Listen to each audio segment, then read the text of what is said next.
So kung makikita nyo dito, zoom in natin. Ayan. Kung makikita nyo dito, mayroon tayong signal 4G. Ayan.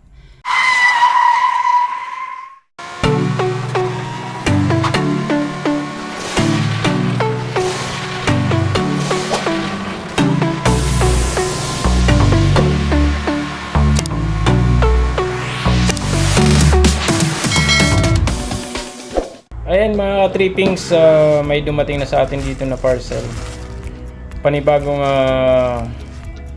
tawag dito, SIM card adapter to, kasi 'di ba yung SIM card adapter natin walang signal do sa head unit natin, hindi gumagana. Kaya walang signal yung SIM card. Ngayon, order tayo na panibago. Check natin kung tama ba. At pagkatapos i-test natin kung gagana siya. Okay? Buksan na natin.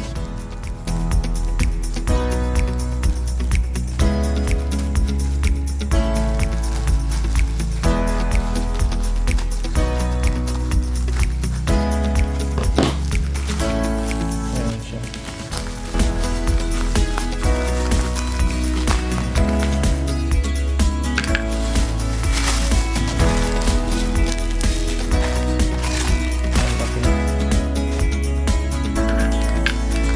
Ito yung bagong SIM card holder natin na panibago.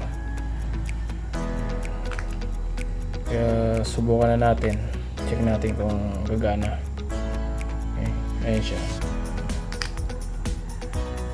Let's go. Try na natin. Yan, tanggalin na natin.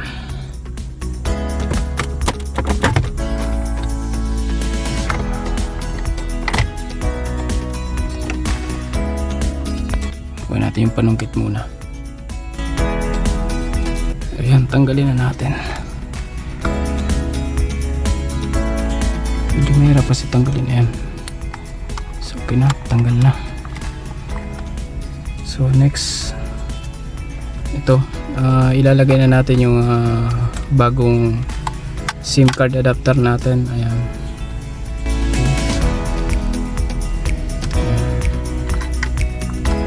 Kakabit na natin siya. Okay. Lagay na natin. Lagay na natin siya dito.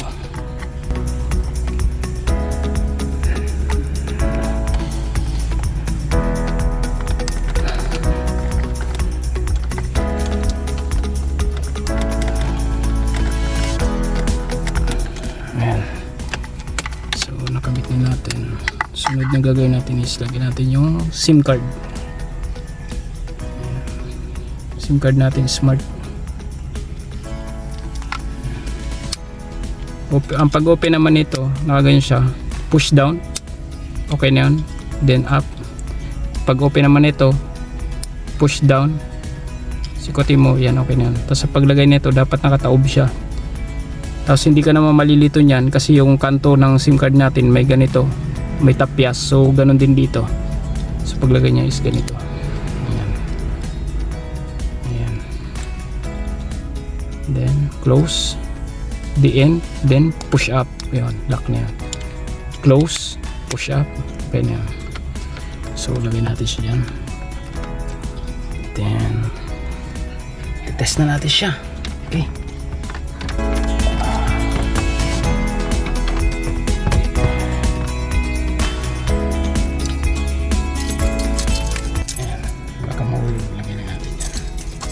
Switch on natin.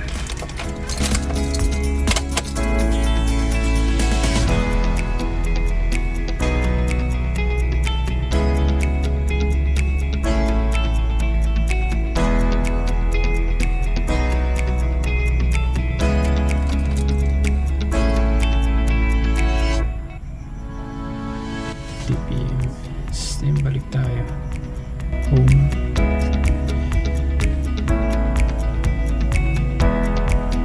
Wala siyang signal. So wala siyang signal. So ang gawin natin is kalalagay lang natin, i-restart natin siya. sabi natin yung restart. Ito, restart. Ayan.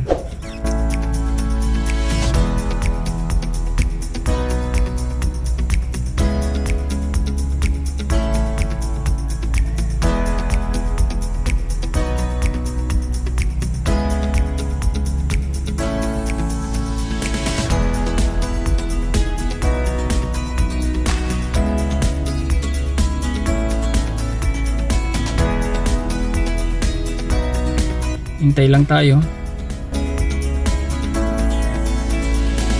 Yun. Kung makikita nyo dito, zoom in natin. Ayan. Kung makikita nyo dito, mayroon tayong signal 4G. Ayan. Ganun lang yung gawin nyo. Kapag halimbawa hindi gumana yung ating SIM card adapter sa unang lagay, i-restart nyo lang. Gawa na natin ng paraan, gumana na yung ating bagong SIM card adapter. That means na yung unang binigay sa atin o yung pinadala sa atin kasama nito na SIM card adapter is may problema talaga kasi hindi siya gumagana eh. Bali, ganun din yung ginawa ko noon. Nilagay ko siya, tapos nilagyan ko ng SIM card, ni-restart ko, hindi gumana. Kinausap ko yung seller, ganito daw yung gawin ko, tanggalin ulit, balik ulit, ginawa ko naman, pero wala talagang nangyari nun, wala talagang signal. So the good thing is yung ating seller is maasikaso siya, ini-entertain niya tayo, hindi niya tayo pinapabayaan.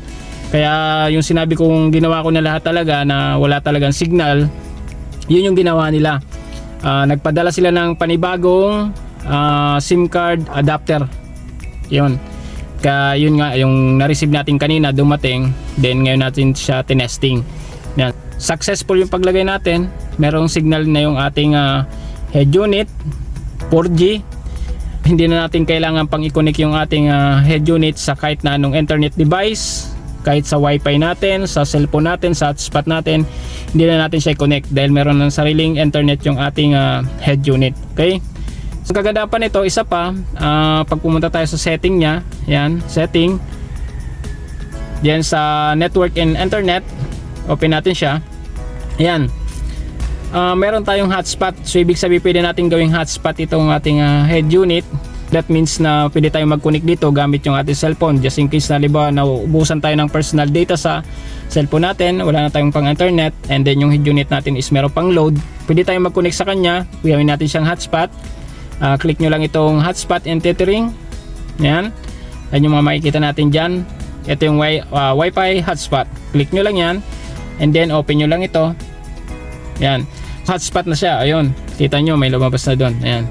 And then pwede nyo lang din sa napansin dito sa gilid. Parang meron siyang QR code. I-click natin. Ayan. Hindi na natin kailangan hindi ko pa siya natatry. Ayan, i-scan lang natin siya. So lalabas na dyan yung makakakonect na tayo. At ayan na yung password, nandyan na. Ayan. Okay. Tapos meron pa siyang ibang setting. Ito sa advance. Click natin advance. Makikita natin dyan sa advance hotspot yung password niya. Tapos meron siyang setting na turn off hotspot automatically. Wi-Fi hotspot will turn off if no device are connected. Ibig sabihin niya pag walang nakakonect, automatic na siyang mag-switch off. Hindi na natin siya kailangang isara bukas yung ating hotspot. Naka-automatic na siya. Okay? Ngayon, ang sunod dito sa baba, ito wala naman tayong kailangan gawin. Yung hidden SSID and disable WPS. Ito yata yung password. Hindi ko na gagalawin yan or ano pa man. Ayan, meron sa baba pa, connected user. Yan, makikita natin kung ilan yung nakakonect. At kung ayan nga, kung ilan yung nakakonect at kung merong nakakonect na device sa atin. At ito yung sunod, yung dock users. Kung meron tayong mga blinak na ayaw na natin mag-connect sa atin dito.